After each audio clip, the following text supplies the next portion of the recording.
आपातकाल, आपातकाल और आपातकाल, ये 3 बार आपातकाल, इसलिए संसद सत्र 3 दिन हो गए।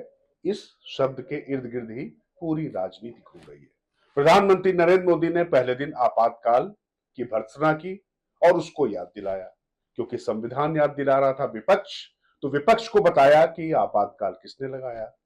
दूसरे दिन फिर आपातकाल पर चर्चा हुई, क्योंकि आपातकाल 25 जून 1975 को इस देश ने झेला था, जो लोकतंत्र पर बड़ा कलंक माना जाता है। आज जब लोकसभा अध्यक्ष का चयन था, उसके बाद लोकसभा अध्यक्ष ने फिर आपातकाल की भर्त्सना कर दी और उसके खिलाफ प्रस्ताव पारित कर दिया।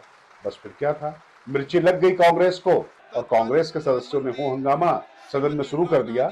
लेकिन इस आपातकाल के चक्कर में समाजवादी पार्टी, तृणमूल कांग्रेस और जो दूसरे दल हैं, उन्होंने बहुत ज्यादा कांग्रेस के सुर में सुर नहीं मिलाया। मतलब यहाँ पर जो है, मिले सुर मेरा तुम्हारा नहीं हुआ। संविधान पर तो चर्चा हुई, लेकिन यहाँ पर सुर अलग अलग हो गए। नमस्कार दोस्तों, मैं हूं राजकिशोर, बुलंद भारत टीवी पर। जब आगे बढ़ूं, पहले जरा सदन में जब ये प्रस्ताव लोकसभा अध्यक्ष जो आज ही चयनित हुए, ओम बिरला, उन्होंने पढ़ा, उसके बाद देखिए किस तरीके से सदन में आवाज आती रही और ओम बिरला इस पर कैसे आगे बढ़ते चले गए। अब हुआ क्या कि इसके बाद कांग्रेस के सदस्य तो इसको लेकर बहुत आक्रोशित दिखाई पड़े, बड़ी ऊर्जा दिखाई पड़ी, लेकिन राहुल गांधी के ही बगल में अखिलेश यादव बैठे हुए थे, लेकिन उन्होंने बहुत ज्यादा इस मसले पर ताकत नहीं दिखाई। वैसे तो हर जगह वो पूरी तरीके से साथ दिखाई पड़े। इंडिया गठबंधन में अगर मैं कहूं कि पहले दिन से अब तक वो हर जगह राहुल के साथ दिखाई पड़ रहा है, इसमें कोई दिक्कत नहीं है। सरकार के खिलाफ दिखाई पड़ रहा है, इसमें भी कोई दिक्कत नहीं है। लेकिन जैसे ही इमरजेंसी की बात आई, उसमें राहुल गांधी की पार्टी यानी कांग्रेस थोड़ी अलग थलग होती दिखाई पड़ती है।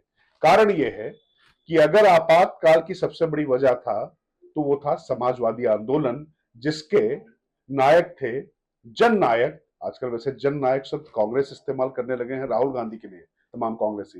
लेकिन जो जननायक का जो खिताब मिला था, वो जेपी को मिला था, जयप्रकाश नारायण को मिला था। और उन्हीं जेपी पर बिहार के रामलीला मैदान पे पुलिस की तरफ से जानलेवा हमला हुआ था, जिसमें राष्ट्रीय स्वयंसेवक संघ के वरिष्ठ पदाधिकारी नानाजी देशमुख का हाथ टूटा था उनको बचाने में। उसके बाद से संघ और समाजवाद की गलबहियां बढ़ी थी, वो अलग बात है। वो गलबहियां कभी टूटती रहती हैं, क्योंकि समाजवाद के भी तमाम खंड हो गए, उस पर नहीं जाते हैं। लेकिन जो सदन में हुआ, वो काफी दिलचस्प हुआ।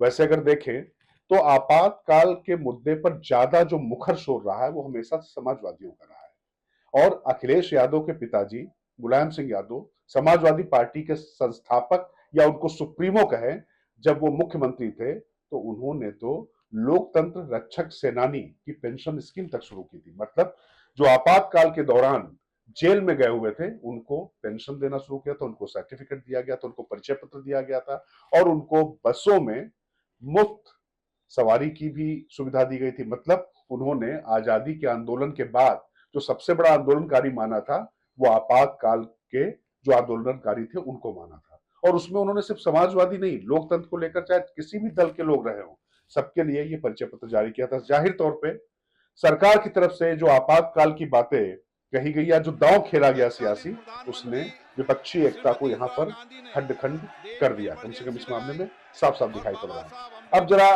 सदन पे थोड़ा और भी चर्चा कर लेते हैं, क्योंकि आपातकाल को लेकर जो बातें हो रही सो हो रही है। संविधान को लेकर, संविधान बदल देने के आरोपों को लेकर विपक्ष एकजुट हुआ था। अब उस पर आपातकाल सबसे बड़ा धब्बा है, इससे ये किसी से छिपा हुआ नहीं है। अखिलेश यादव ने इसीलिए जब उनसे बाद में प्रतिक्रिया मांगी गई कि इसको लेकर क्या कहेंगे, तो उनका पुरानी बात हो गई है, इस पर अब बात नहीं करनी। मतलब उसके खिलाफ नहीं बोले वो, क्योंकि खिलाफ बोल नहीं सकते हैं, क्योंकि समाजवादी आंदोलन की देन इमरजेंसी थी, और उस इमरजेंसी के बाद ही समाजवादी आंदोलन के तमाम पुरोधा राजनीतिक जो क्षितिज है उस पर छाया है। अब सदन में कौन भारी पड़ रहा है, कौन हल्का पड़ रहा है, इस पर भी चर्चा करना जरूरी है। देखिए, जैसा कि लग रहा था कि विपक्ष इस बार बहुत ज्यादा दमखम दिखाएगा और हर मुद्दे पर संघर्ष होता दिखाई पड़ेगा, लेकिन सच यह है कि जैसे जैसे सदन की कार्रवाई आगे बढ़ रही है, सरकार एक बार जब आ जाती है सत्ता में, तो सत्ता का एक चुंबक होता है, उस चुंबक के इर्द गिर्द तमाम लाभार्थी आ जाते हैं। विपक्ष को एकजुट रहने के लिए एक बहुत बड़ा मुद्दा होना चाहिए। वैसा क्या जेन्युइन मुद्दा है? क्योंकि अगर आपातकाल के खिलाफ एक मुद्दा बना था, इंदिरा गांधी के खिलाफ एक मुद्दा बना था, तो उस तरीके का मुद्दा क्या अभी नरेंद्र मोदी के खिलाफ बन पा रहा है? सीटों में कुछ कमी और बढ़ोतरी जरूर हुई है सत्ता पक्ष और विपक्ष की, लेकिन क्या उस तरीके का वाकई माहौल बन पा रहा है? सदन में साफ साफ दिखाई पड़ा स्पीकर के चयन को मुद्दे को लेकर टीएमसी नाराज दिखाई पड़ी। अखिलेश की तरफ से कुछ कहा नहीं गया, लेकिन सहमति का ना बनाने का मुद्दा उस तरफ भी बढ़ा। और आपको याद है कि तृणमूल कांग्रेस सुप्रीमो ममता बनर्जी और पश्चिम बंगाल की मुख्यमंत्री से बात भी करनी पड़ी राहुल गांधी को, जो अब इस समय नेता विपक्ष बनने जा रहे हैं। इसी तरीके से शरद पवार, जो अगर कहा जाए कि इंडिया गठबंधन के सबसे बड़े सूत्रधार थे, नीतीश कुमार इधर आ गए, लेकिन नीतीश कुमार के अलावा अगर सबसे बड़े सूत्रधार थे तो वो थे शरद पवार। उन्होंने कहा कि लोकसभा अध्यक्ष निश्चित तौर पर सरकार का होता है। एक तरीके से उस पर भी वहां पर फूट पड़ गई थी। अब बात यह थी कि जब आपने अपना प्रत्याशी खड़ा कर दिया तो सदन में आपने बड़े जोर शोर से, जब लोकसभा अध्यक्ष को लेकर प्रोटेम स्पीकर भर्तृहरि मेहताब ने जब प्रस्ताव नरेंद्र मोदी प्रधानमंत्री ने जब पेश किया, उस पर जब वोटिंग हुई ध्वनिमत के जरिए, तो उसमें यस यानी हाँ उनके समर्थन वाला शोर और उसके बाद ना वाला शोर, तो उसमें शोर ध्वनिमत के आधार पर यह प्रस्ताव पारित कर दिया गया। अब सवाल यह है कि ध्वनिमत से ही अगर यह प्रस्ताव पारित होना था तो मत विभाजन क्यों नहीं मांगा गया? या अगर ध्वनिमत से अगर इसको पारित होना था तो फिर आम सहमत से ही क्यों नहीं इसको कर दिया गया? क्योंकि विपक्ष को यह समझ में आ चुका था कि वो जो सत्ता का चुंबक है एनडीए के साथ में, उसके साथ कुछ और लोग जुड़ते जा रहे हैं, जबकि उनके 6 से 7 सदस्य, अभी 6 सदस्यों ने तो इंडिया गठबंधन के शपथ ही नहीं ली है।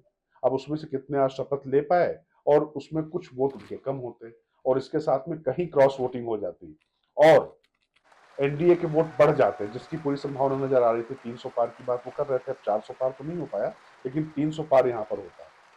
लेकिन अगर ऐसा होता तो मनोवैज्ञानिक रूप से ही नहीं, लिखत पढ़त में एक तरीके से इस मुद्दे पर एनडीए को बहुमत मिल जाता। इसलिए विपक्ष को वोटिंग से भागना पड़ा और ये एक तरीके से सरकार की पहली जीत यहां पर हो जाती है। विपक्ष जो नैतिक जीत अपनी बनाना चाहता था और ये बताना चाहता था कि हम हर जगह हैं, तो वो सब तो ठीक है, लेकिन वो ये नहीं कर पाया। हाँ, लोकसभा अध्यक्ष के चुनने के बाद राहुल गांधी नरेंद्र मोदी के साथ जिस तरीके से उनको आसन पर लेकर गए, एक सुखद तस्वीर थी। उसके बाद राहुल गांधी ने बहुत बेहतरीन तरीके से संसद में विपक्ष की आवाज को कैसे उठाया जाए वो अंग्रेजी में बोले, क्योंकि हिंदी में जब वो बोलते हैं तो चूंकि हिंदी में वो संभवतः सोच नहीं पाते हैं तो उतना प्रभावशाली नहीं होते। अंग्रेजी में जब उन्होंने बात की तो इस बात को वो बहुत अच्छे तरीके से रख पाए, इसमें भी कोई दो राय नहीं। इसके बाद अखिलेश यादव आए, वो महफिल लूट ले गए। अपने उन्होंने साथ धीरे के धीरे सभी से कटाक्ष सदस्यों की लिखे, तरफ से सीधे बहुत-बहुत सीधे बधाई पिछले और शुभकामना देता हूँ। संसदीय सत्र में, जिस मतलब जो पद पर पिछला कार्यकाल था उसमें ओम बिरला के नाम एक दिन में 150 सांसदों को निलंबित करने का एक ऐसा अभूतपूर्व रिकॉर्ड है जो कोई भी स्पीकर नहीं चाहेगा कि उसके नाम के साथ दर्ज हो। उसका उन्होंने जिक्र किया और बड़ी सफाई के साथ कहा कि वो जो पीछे लोकसभा अध्यक्ष यानी स्पीकर के पीछे जो दीवार है, उस दीवार में पत्थर बड़े अच्छे लगे, लेकिन उसके बीच में सीमेंट मतलब दरारें दिखाई पड़ रही है। कुल मिला के वो लोकतंत्र की दरारों की तरफ इशारा बड़ी सफाई से करके चले गए। लेकिन मतदान जब नहीं हुआ तो ये पूरी तरीके से समझ में आता है कि विपक्ष को ये पता चल गया था कि शोर मचाना अलग बात है, लेकिन सदन में और लोकतंत्र में संख्या बल महत्वपूर्ण होता है और वो अभी भी नरेंद्र मोदी के साथ में है। नमस्कार, मैं राजकिशोर, बुलंद भारत टीवी, ताकत आप।